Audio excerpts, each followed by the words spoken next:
Suami istri yang baru menikah 1 bulan, menurut kalian itu pantas gak sih dikasih? Ojo kelalen di subscribe. Hai teman-teman, apa kabar kalian? Apa kabar fisik kalian? Apa kabar mental kalian? Ini sengaja aku pakai merah putih karena masih dalam suasana Hari Pahlawan. Aduh. Di video kali ini tuh aku mau ngebahas tentang tips menghadapi nyinyiran, tips menghadapi bulian. Ini nih yang sering menjadi masalah di sekitar kita, terutama cewek-cewek gitu ya, atau ibu-ibu muda gitu. Angel ya, angel. Aku bingung mau cerita, mau mulai dari mana gitu. Oke lah, gini aja ya. Ini aku khususkan buat semuanya aja sih, tapi lebih spesifik, lebih khusus ke yang sudah menikah gitu ya. Karena gini nih, tips menghadapi bulian, tips menghadapi nyinyiran setelah menikah itu jauh lebih dalam, jauh lebih nancep kalau kena ke hati kita gitu ya. Ya cobalah tebak apa kalau habis nikah itu nyinyirannya apa. Iya betul sekali, garis 2 gitu. Ini nih yang sering kita temui di sekitar kita, lingkungan kita. Suami istri yang baru menikah 1 bulan, menurut kalian itu pantas gak sih dikasih pertanyaan? Udah telat belum? Udah ngisi belum? Udah ada tanda-tanda belum? Ini posisinya baru 1 bulan ya teman-teman. Ibaratnya itu ya sih anget-anget gitulah. Apalagi kalau suaminya itu jarang di rumah gitu. Mereka itu pura-pura tuli, mereka itu pura-pura buta, etok-etok orang ngerti kalau suaminya itu jarang di rumah. Yang mereka tahu hanya secelup 2 celup langsung jadi. Ya nggak bisa gitu dong. Kita sebagai wanita kan punya masa subur. Nah kalau kalian pengen tahu masa subur itu, bisa download aplikasi namanya Kalender Saya, itu di Play Store gratis ya. Download aja, di sana ada masa ovulasi. Kalian tinggal ngisi form gitu, hari pertama haid, terus hari kedua itu nanti dia otomatis ya. Nanti kita akan tahu gitu, tanggal segini sampai segini peluang kehamilan kita itu rendah. Atau di tanggal yang akhir bulan, misalkan tanggal 30 gitu, kita itu ada masa suburnya, itu ada di aplikasi. Seolah-olah mereka itu yang nanya kayak gini nggak mau tahu gitu tentang adanya masa subur wanita. Lah nanya hal kayak gini itu nggak cuma sekali, tapi 2 atau bahkan 3 kali lebih. Setiap kali ketemu, setiap kali papasan, setiap kali ngobrol gitu, pasti yang disinggung masalah anak. Jadi kita itu risih, kitanya itu jadi malas sendiri gitu loh kalau mau ngobrol terlalu jauh gitu. Nah ini yang lucu lagi sih, minum kunyit gitu loh. Katanya kalau minum kunyit itu bisa membuat rahim kita kering. Aduh, itu teori dari mana? Masa minum kunyit kok jadi rahimnya kering? Kasihan loh, nanti bakul jamu nggak laku gitu loh. Gini loh teman-teman, sesuatu hal yang berlebihan itu nggak bagus. Kalau kita kelebihan vitamin juga nggak bagus loh. Terus katanya kalau datang bulannya itu sakit, kita nggak bakal punya anak. Ini teori dari mana lagi? Siapa sih gurunya itu? Sakit datang bulan itu wajar ya, untuk wanita normal itu sangat wajar sekali. Kecuali kalau kalian itu sakitnya sungguh-sungguh sakit parah gitu, sampai 2 hari, 3 hari, bahkan sampai semingguan lebih gitu. Nah itu harus menghubungi dokter yang lebih tahu, yang ahlinya. Jangan dijudge gini, orang ini sakitnya itu paling 5 jam nanti juga sembuh gitu loh. Kok kalian ngejudge seperti itu? Itu tetangga sebelah itu udah hamil, padahal nikahnya duluan. Kamu kok belum ngisi, belum hamil-hamil. Itu kan gimana ya, bikin kita itu sakit hati gitu loh, tersinggung. Ibaratnya sakit sih sakit enggak, cuma tersinggung gitu ya. Mau gimana lagi, belum dikasih gitu, belum rezekinya gitu loh. Kita udah usaha, udah doa, apa perlu kita itu usahanya harus pamer ke sana ke sini. Oh, ya aku usaha nih, promil pakai ini, pakai itu. Kan enggak keluar-keluar seperti itu. Mereka nggak tahu kalau kita itu ya juga berusaha gitu loh. Melakukan promil, pakai madu lah, minum vitamin, terus test pack udah habis berapa gitu kan. Nah, ini yang mereka nggak tahu gitu. Cuma kan percuma, kalau orang-orang seperti itu dikasih penjelasan, mereka akan tutup telinga, nggak mau tahu. Percuma kalian itu membela diri gitu. Oh, aku ini udah usaha gini loh, masih belum dapat juga. Nanti mereka itu akan mengelak ke hal yang lain, maksudnya kamu itu kurang jago lah, kurang tahu lah, kurang informasi. Mereka itu seperti itu. Jadi bertanyalah kepada yang kalian percaya, bertanyalah kepada yang benar, yang mampu menasihati kalian, yang punya solusi baik-baik. Karena kalau kalian itu cerita intens tentang usaha yang kalian lakukan ke orang yang belum dekat sama kalian, akan percuma aja gitu. Dia itu nggak terlalu tahu, dia sebatas tahu covernya aja, tahu luarnya aja kita. Itu hati-hati ya ini. Makanya yang sering jadi masalah nih, orang itu sembarangan curhat, orang itu sembarangan ngomong ke yang belum terlalu dikenalnya. Ini saran dari aku, kalau kalian belum terlalu mengenal seseorang, jangan bicara terlalu intens. Karena apa yang disampaikan oleh mereka itu akan berbeda nanti. Digoreng. nek koyo saiki ki jarene alah gosipnya digoreng. Nah, kuwi maksudnya koyo kuwi. Kamu bicara satu kalimat, tapi yang mereka utarakan ke teman-teman atau saudaranya itu bisa 2 atau 3 kalimat, dilebih-lebihkan. Ini hati-hati ya. Bicaralah sewajarnya aja dan bicaralah ke orang yang kalian percaya. Nah, ini kalau masalah bully-membuli sih. Oke lah kalau si A bully si B, tapi keduanya itu udah saling akrab gitu. Misalkan satu kelas atau ini benar-benar deket. It's okay.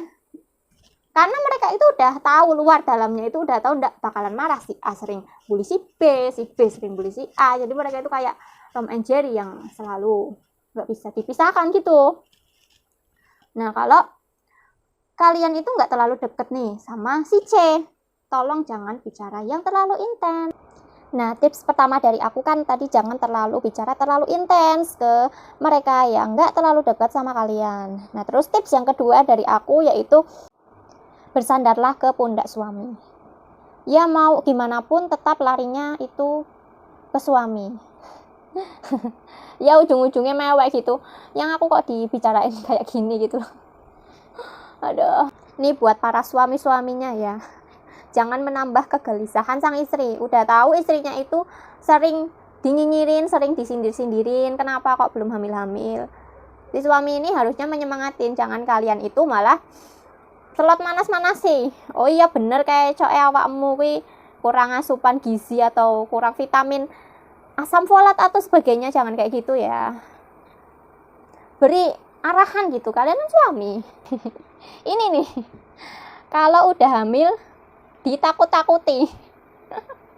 Loh kok ditakut-takuti? Bukannya udah hamil seneng gitu. Maksudnya gini, Cah.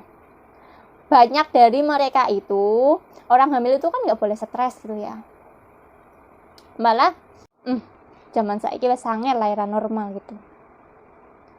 Apa-apa kudu sesar. Ya, kalian kan nggak tahu gitu loh. Jangan menjudge seseorang duluan gitu loh. Nah, kalau misalkan udah normal nih, alhamdulillah, syukur. Emang semua wanita kan pengennya lahiran normal. Tapi misalkan kalian itu udah normal, ya mbok jangan nyinyirin yang sesar. Ini nih yang aduh, wagu menurut aku loh. Wanita itu sama-sama sakit, kenapa kok kalian nyinyirin gitu loh.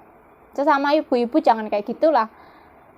Sesama punya bayi gitu jangan kayak gitu sama temannya. Merasa bangga gitu, over proud gitu loh.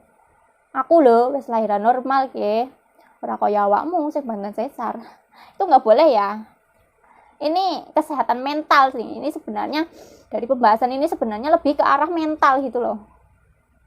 Orang mau hamil aja harus fisiknya mentalnya itu harus sehat.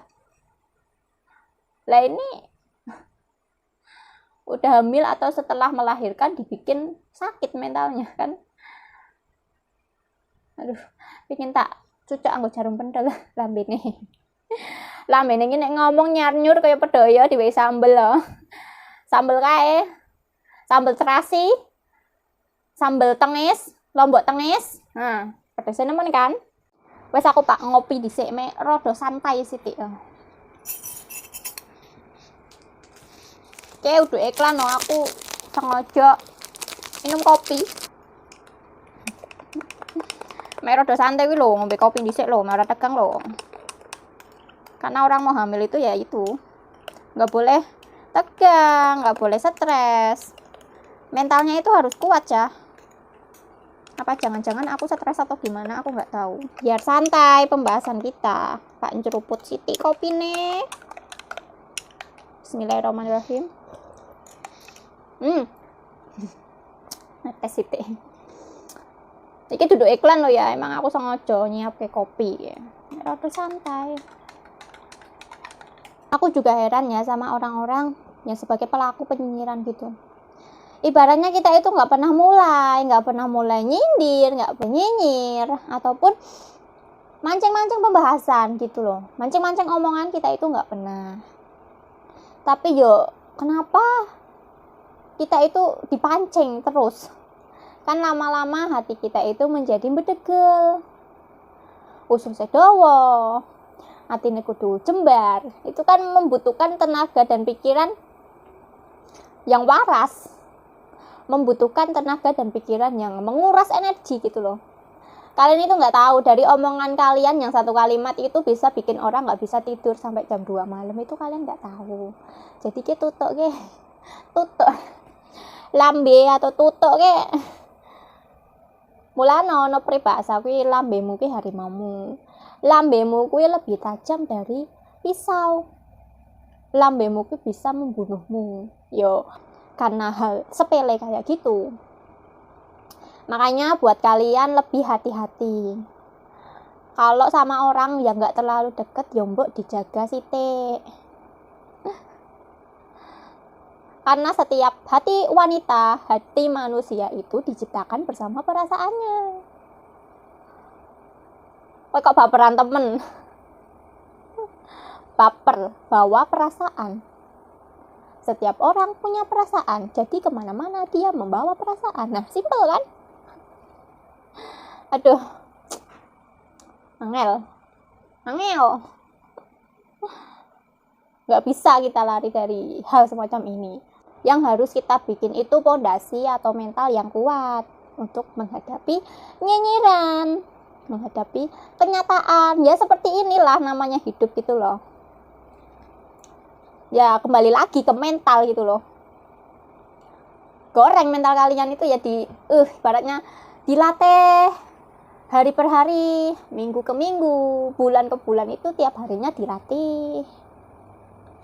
Biar apa? Biar suatu saat kalau di hari apes kalian menemukan manusia kayak gini, kalian itu nggak terlalu sampai nggak bisa istirahat dengan tenang.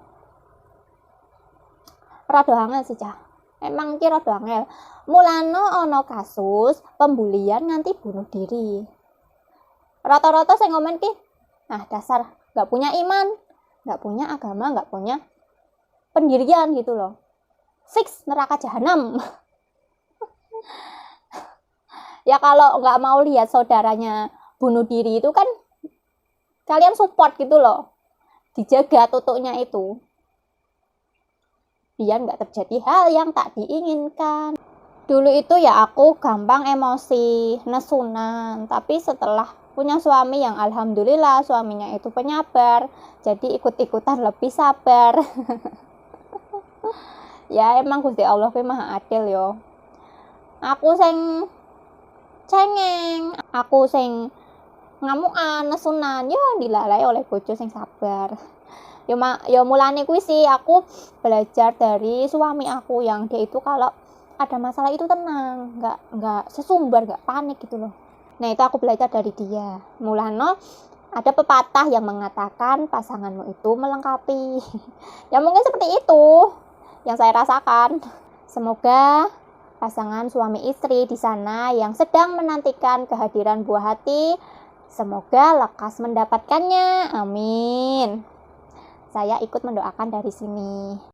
Yang perlu saya tegaskan sekali lagi di sini yaitu tips menghadapi nyinyiran, yaitu perkuat mental kita, perkuat pondasi untuk menghadapi nyinyiran yang nggak perlu sebenarnya kita dengar. Oke? Sekian dari saya, jangan lupa subscribe. Terima kasih, bye-bye.